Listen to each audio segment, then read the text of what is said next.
بسم اللہ الرحمن الرحیم۔ السلام علیکم پیارے دوستو میں ہوں محمد عالمگیر گوڑوی اور آپ دیکھ رہے ہیں بزرگان دین یوٹیوب چینل۔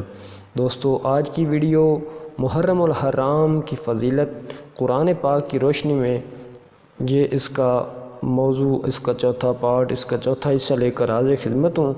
تو دوستو ویڈیو شروع کرنے سے پہلے آپ سے ریکویسٹ ہے کہ اگر آپ ہمارے چینل پر نئے ہیں تو اس کو سبسکرائب کر لیں اور ساتھ والے بیل کے آئیکن کو لازمی پریس کریں تاکہ آئندہ سے آنے والی ویڈیوز کا نوٹیفیکیشن آپ کو ملتا رہے۔ تو دوستو چلتے ہیں ویڈیو کی طرف۔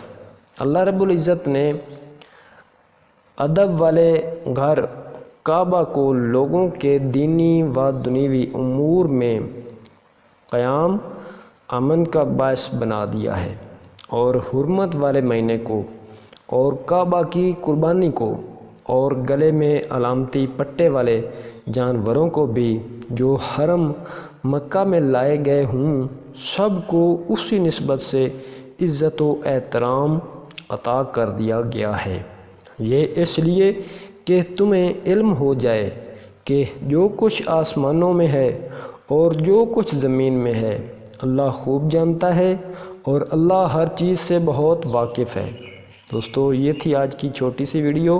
امید ہے کہ آپ کو ویڈیو پسند آئی ہوگی۔ اگر ویڈیو اچھی لگی ہو تو اس کو لائک اور شیئر ضرور کریں، اور اگر آپ ابھی تک ہمارے چینل پر نئے ہیں اور آپ نے سبسکرائب نہیں کیا تو اس کو سبسکرائب کر لیں اور ساتھ والے بیل آئیکن کو لازمی پریس کریں تاکہ آئندہ سے آنے والی ویڈیوز کا نوٹیفیکیشن آپ کو مل سکے۔ تو دوستو ملتے ہیں نئی ویڈیو کے ساتھ، تب تک اپنا بہت سا خیال رکھیں، ہمیں دعا میں یاد رکھیں۔